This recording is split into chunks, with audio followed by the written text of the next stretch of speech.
So hi, I am Rishudit and in today's video we are going to discuss measurement versus structural model. So this is fourth class from Smart PLS SEM which is going on my channel. So if you want to understand any other concept from Smart PLS SEM or if you just want a basic understanding of conceptual understanding of the Smart PLS SEM concepts, then you may just go and check out this playlist. I'll put directly a link of this playlist in the description box below. So let's just start discussing today's topic now. Before jumping upon the definition, as I always do, I'll give you a conceptual understanding first through taking some examples. So, as I explained in my first video, which was about construct and statements, if you have watched earlier, तो उसमें मैंने आपको समझाया था कि what is a construct and what are the statements. तो मैंने आपको कुछ इस टाइप से बताया था कि जो भी आपके वेरिएबल्स आप स्टडी करते हो, जो भी आपके वेरिएबल्स होते हैं रिसर्च के अंदर, वो आपके कंस्ट्रक्ट होते हैं. ठीक है. सपोज मेरा एक कंस्ट्रक्ट है कि work overload. Just a minute.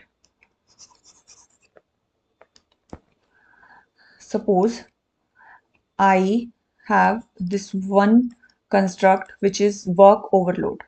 Okay. ये एक वेरिएबल है मेरी स्टडी में. अब इसका इम्पैक्ट मैं चेक करना चाह रही हूँ इम्प्लॉय परफॉर्मेंस को कि इम्प्लॉय परफॉर्मेंस पर कि अगर मैं वर्क ओवरलोड को बढ़ाती हूँ या घटाती हूँ तो उसका फर्दर इम्प्लॉय परफॉर्मेंस पर क्या इम्पैक्ट आ रहा है. ठीक है. So in this case work overload और इम्प्लॉय परफॉर्मेंस दोनों आपके क्या हैं, कंस्ट्रक्ट्स हैं. अब स्टेटमेंट्स क्या होती हैं कि हम कुछ स्टेटमेंट्स के थ्रू इनको चेक करते हैं. आप डायरेक्टली क्वेश्चनर के अंदर ऐसा नहीं पूछ सकते किसी भी एम्प्लॉय से कि आप वर्क ओवरलोड फील करते हैं या नहीं, या आपकी एम्प्लॉय या आप किसी सुपरवाइजर से भी ऐसा नहीं पूछ सकते कि उस एम्प्लॉय की परफॉर्मेंस कैसी है. वो दो शब्दों में नहीं बता सकता. उसके लिए हम क्या करते हैं, उसको रिप्रेजेंट करते हैं थ्रू वेरियस स्टेटमेंट्स. उसके लिए काफी नंबर ऑफ क्वेश्चंस हम क्वेश्चनर में रखते हैं ताकि क्रॉस क्वेश्चंस के थ्रू या डिफरेंट डिफरेंट क्वेश्चंस के थ्रू हमें और एनालिसिस या आप कह सकते हैं कि डिटेल्ड आंसर मिल सके और हम इन वेरिएबल्स को और अच्छे से स्टडी कर सकें. तो वर्क ओवरलोड को स्टडी करने के लिए सपोज मैंने पूछा कि एम्प्लॉय से आप कितने घंटे काम करते हो एक दिन में, how many hours do you work a day. और सेकंड थिंग आई आस्क, पहला मैंने पूछा कि how many hours you work a day. Next I ask how many days you work a week. ठीक है. In a week how many days you work. और I can ask overtime आप करते हैं या नहीं, उससे भी मुझे काफ़ी आइडिया लग जाएगा कि वर्क ओवरलोड उसके पास कितना है. या मैं पूछ सकती हूँ कि आपके पास एक्स्ट्रा टाइम कितना बच जाता है रिक्रिएशनल एक्टिविटीज़ के लिए. तो इस टाइप के डिफरेंट डिफरेंट क्वेश्चंस, ये सिर्फ 4 हैं. इस तरीके से आप 10-15 कितने भी पूछ सकते हैं. डिफरेंट डिफरेंट स्टेटमेंट्स या क्वेश्चंस रहेंगी. अब इनको जब आप मेजर कर लेंगे तो इनकी जो वैल्यूज होंगी फर्दर, उन वैल्यूज को इकट्ठा करके उनकी एक कम्युलेटिव वैल्यू जो आपकी आएगी वो आपकी दिखाएगी, रिप्रेजेंट करेगी वर्क ओवरलोड को. ठीक है. इतना क्लियर है. तो ये जो कंस्ट्रक्ट होता है उसको हम किसके थ्रू मेजर करते हैं, स्टेटमेंट्स के थ्रू. ठीक है. डिफरेंट डिफरेंट आइटम्स के थ्रू हम किसको अल्टीमेटली मेजर कर रहे हैं, वर्क ओवरलोड को. सिमिलरली इम्प्लॉय परफॉर्मेंस को अगर हमने मेजर करना है तो उसके लिए सपोज मैंने डिफरेंट डिफरेंट स्टेटमेंट्स का यूज किया. पहले मैंने आउटपुट की क्वालिटी देखी उसकी कि वो क्वालिटी वर्क प्रोवाइड कर रहा है नहीं एम्प्लॉय. उसके अलावा कितना काम कर रहा है, अगर वो प्रोडक्शन में है तो कितनी क्वांटिटी एक महीने में प्रोड्यूस कर रहा है, क्वांटिटी आई विल चेक. इसके अलावा टीम वर्क परफॉर्मेंस उसकी कितनी है, एज अ टीम वो कितना अच्छा काम कर रहा है. या ये कुछ भी हो सकता है कि डिफेक्ट्स कितने आते हैं उसके काम में, ऑन टाइम उसका काम होता है या नहीं. तो ये सब आपके डिफरेंट डिफरेंट मेजरमेंट आइटम्स हैं जिनके थ्रू आप इवेंचुअली मेजर क्या कर रहे हो, एम्प्लॉय परफॉर्मेंस को. ठीक है. ये सब आपके सिर्फ जरिए हैं, इनके थ्रू आप मेजर क्या करना चाह रहे हो, एम्प्लॉय परफॉर्मेंस को. So now you just need to understand this, that this is your measurement model. This is your measurement model. Okay.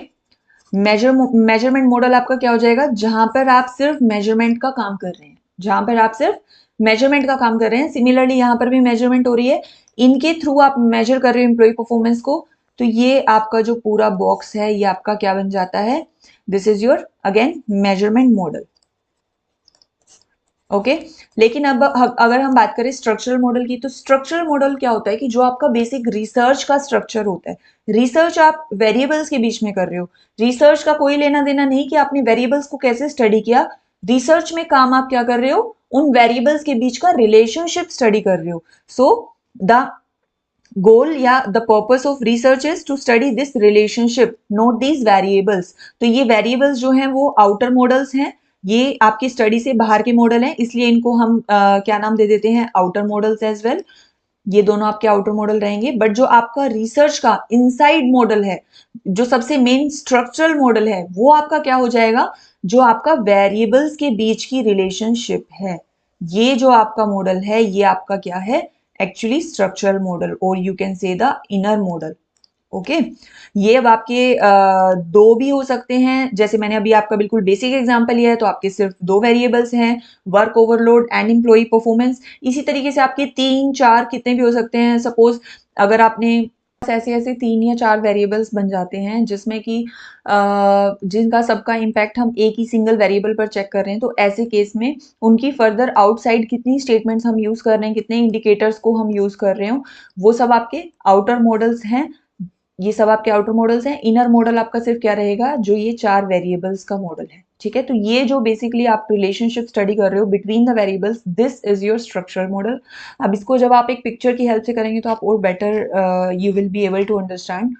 So in this as you can clearly see, जो आपका independent variable and dependent variable, okay, जो भी आपका independent variable and dependent variable, इनके इनको include करता हुआ जो ये एक रेक्टेंगल आप देख रहे हैं, this is your structural model, और you can say this is the inner model of your research. ठीक है, this is the inner model of your research, क्योंकि ये आपका जो है वो this is actually what you do in your research, you study or you analyze the relationship, this relationship between the independent and dependent variables.